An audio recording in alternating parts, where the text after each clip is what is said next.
ये जो हमने वीडियो में देखा, ये कौन लोग हैं जिनके साथ आप काम कर रहे हैं? सर, ये बेसिकली अनाथ और बेसहारा लोग हैं, क्योंकि हमारे समाज की विडंबना है। वैसे तो हमारा देश श्रवण कुमारों से भरा पड़ा है, लेकिन कुछ बच्चे इतने घिनौने अपराध करते हैं जो अपने बूढ़े माता पिता की पिटाई करते हैं, उनको घर से निकाल देते हैं, उनको खाना नहीं देते, दवा नहीं देते, अस्पतालों में ले जाके उनका इलाज नहीं करवाते, और बहुत बार तो उनको सड़कों पर मरने के लिए छोड़ देते हैं।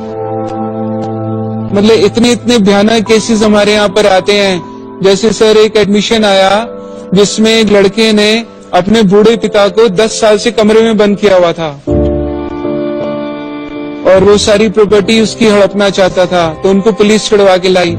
सर, एक एडमिशन ऐसे आया जिसमें एक लड़का गाड़ी में आया, बोलता है कि मेरी मदर को एडमिशन दो, तो और बहुत प्रतिष्ठित परिवार से थे।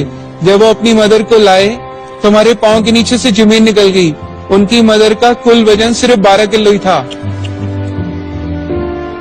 सर, उनकी 100 एकड़ जमीन थी और बेटे ने अपनी मदर को 5 साल से टॉयलेट में बंद किया हुआ था। बोलता है सारी प्रॉपर्टी मेरे नाम करो, बहनों को नहीं देनी। और सर, एक एडमिशन ऐसे आया जिसमें कि हम दहल ही गए कि बच्चे कितने घिनौने अपराध कर रहे हैं। सर, एक लड़के ने तो क्या किया, उसके पिता कोमा में चले गए थे, तो वो लड़के ने सर धोखे से अपने पिता का घर बेच दिया और अपना यूएस का ग्रीन कार्ड बनवा लिया, और फ्लाइट के 4 घंटे पहले अपने फादर को किराए के कमरे में बंद करके कमरे में बड़े बड़े चूहे छोड़ दिए और खुद अमेरिका भाग गया। इसके अलावा सर, क्रूएलिटी इतनी चरम सीमाएं पार कर चुकी है कि इंसान सिर्फ अपने ही शल में होके रह चुका है। हम पत्थर दिल और कठोरता की तरफ बढ़ते जा रहे हैं। तो सर, मैं आधी रात को जाकर ऐसे लोगों को सड़कों से ढूंढता हूँ जिनको कीड़े पड़े होते हैं, जो लाइलाज बीमारियों से ग्रस्त होते हैं, या ऐसे लोग जो सड़कों पे बिना कपड़ों के नंगे घूमते हैं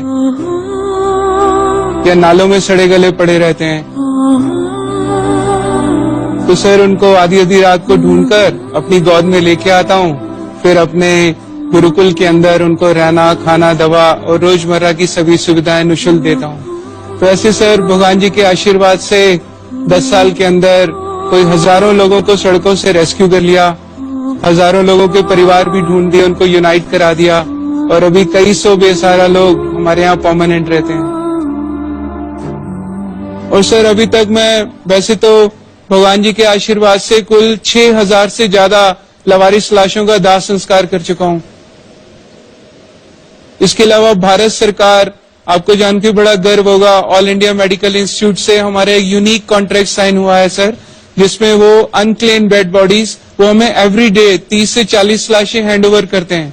सर, इनमें अनक्लेम बॉडीज हैं ये? Yes sir. यानी कोई आता नहीं बताने के लिए कि कौन? नहीं सर, बच्चे आजकल माँ बाप की अस्थियां लेने भी नहीं आते सर।